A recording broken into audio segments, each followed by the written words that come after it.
Halo semua. Alkitab mencatat bahwa ketika Yesus lahir, orang-orang Majus datang memberikan persembahan emas, kemenyan, dan mur. Kita sudah membahas siapa orang-orang Majus itu pada video yang lain. Jadi, pada video ini, kita akan membahas tentang persembahan yang mereka bawa, yaitu emas, kemenyan, dan mur. Oke, kita mulai aja ya.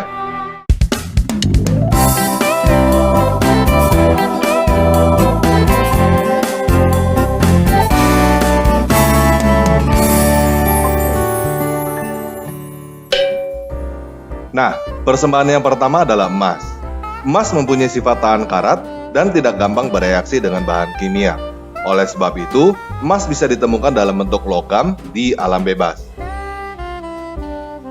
Kita tahu bahwa emas adalah logam yang sangat mahal. Sejak zaman dulu, emas biasa digunakan sebagai perhiasan dan mata uang. Zaman dulu orang juga menggunakan emas sebagai persembahan kepada raja. Jadi, orang-orang Majus memberikan persembahan emas kepada Yesus sebagai simbol bahwa mereka mengenali Yesus sebagai Raja. Hal ini bisa kita pahami dengan membaca perkataan orang Majus di dalam Matius 2 ayat 2. Di manakah dia, Raja orang Yahudi yang baru dilahirkan itu? Kami telah melihat bintangnya di timur, dan kami datang untuk menyembah dia. Nah, kemenyan dan mur adalah bahan aromatik yang berasal dari getah pohon. Mereka dihasilkan dengan cara melukai pohon sehingga pohon itu mengeluarkan getah. Lalu, getah itu dibiarkan sehingga mengeras, dan setelah mengeras, getah itu dipanen. Di dalam bahasa Indonesia, kemenyan adalah kata yang umum digunakan untuk bahan yang mengeluarkan bau harum ketika dibakar untuk digunakan pada acara spiritual. Bahasa Inggris kemenyan adalah incense.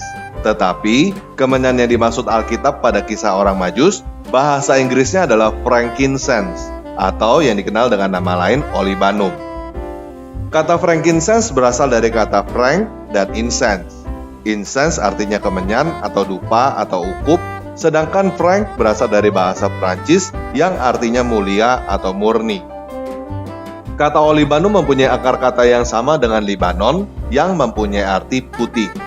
Kata O di depannya bisa mempunyai arti oli atau minyak, atau imbuhan yang berarti de di dalam bahasa Inggris, atau al di dalam bahasa Arab. Olibanum ini berasal dari pohon dengan genus Boswellia. Namun, tidak semua pohon Boswellia menghasilkan olibanum. Ada 4 spesies Boswellia yang terkenal menghasilkan olibanum, yaitu Boswellia sacra yang tumbuh di selatan semenanjung Arab, Boswellia serrata yang tumbuh di India, Boswellia papyrifera, dan Boswellia freriana yang tumbuh di benua Afrika.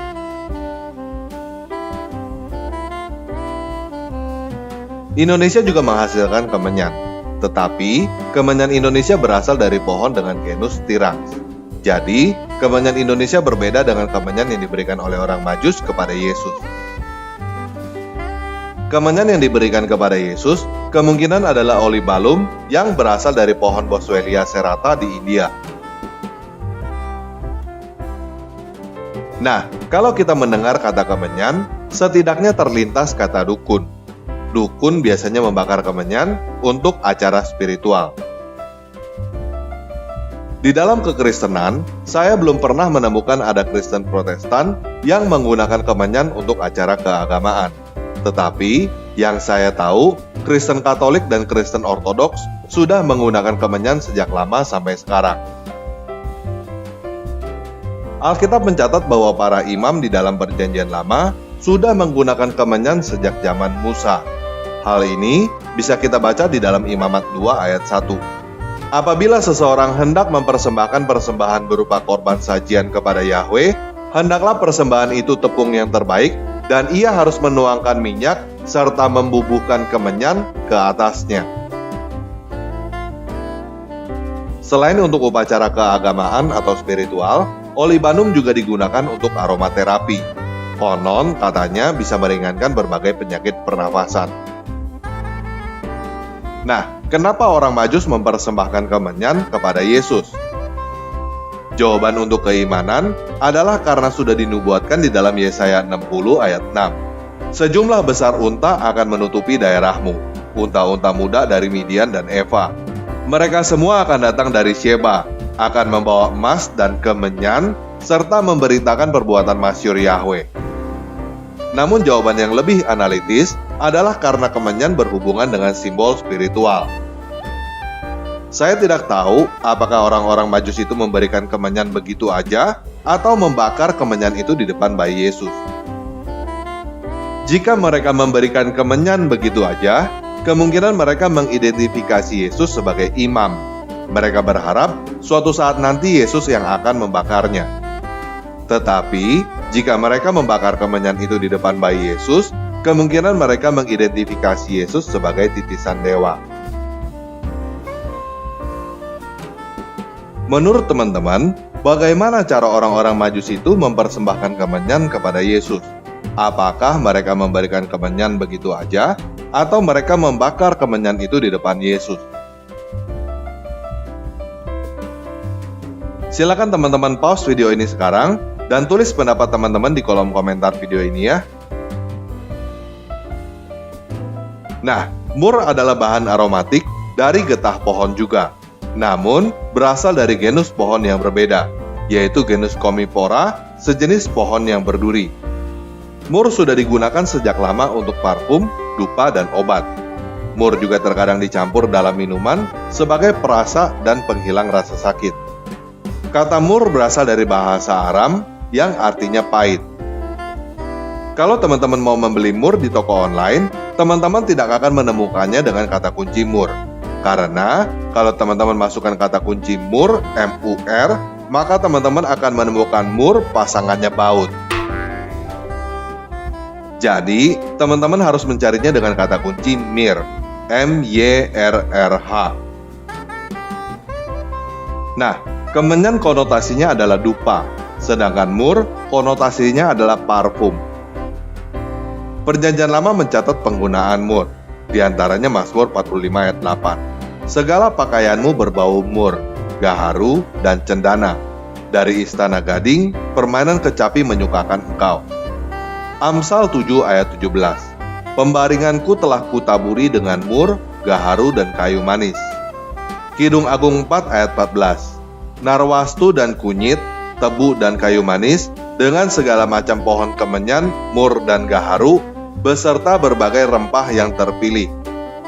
Ester 2 ayat 12. Tiap-tiap kali seorang gadis mendapat giliran untuk masuk menghadap Raja Ahasiweros, dan sebelumnya ia dirawat menurut peraturan bagi para perempuan selama 12 bulan, sebab seluruh waktu itu digunakan untuk pemakaian wangi-wangian.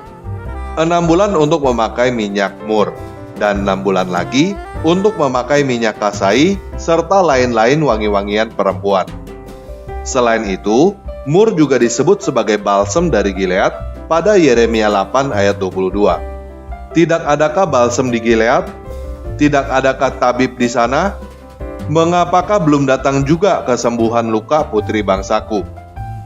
Yeremia 46 ayat 11. Pergilah ke Gilead mengambil balsem, hai anak darah putri Mesir. Sia-sia engkau memakai banyak obat, kesembuhan tidak akan kau dapati. Perjanjian Baru mencatat, selain digunakan sebagai persembahan pada saat kelahiran Yesus, mur juga digunakan pada saat kematian Yesus di Yohanes 19 ayat 39. Juga Nikodemus datang ke situ. Dialah yang mula-mula datang waktu malam kepada Yesus. Ia membawa campuran minyak mur dengan minyak gaharu, kira-kira 50 kati beratnya. Nah, mur digunakan sebagai obat tradisional di China, India, dan Eropa untuk melancarkan peredaran darah, luka, dan penghilang rasa sakit. Selain itu, mur juga digunakan sebagai dupa atau hio untuk kegiatan spiritual dan aromaterapi. Di Mesir, mur digunakan sebagai salah satu bahan untuk mengawetkan mumi. Jadi, banyak orang yang berkata bahwa persembahan mur yang diberikan oleh orang Majus adalah nubuat atau persiapan untuk penderitaan dan kematian Yesus. Namun, menurut saya, bisa juga orang Majus memberikan mur kepada Yesus sebagai simbol bahwa mereka mengidentifikasi Yesus sebagai tabib yang akan menyembuhkan. Jadi orang-orang Majus memberikan persembahan emas, kemenyan, dan mur sebagai simbol bahwa mereka mengakui Yesus adalah Raja, Imam, dan Tabib. Nah, Alkitab tidak mencatat berapa banyak emas, kemenyan, dan mur yang dipersembahkan kepada Yesus.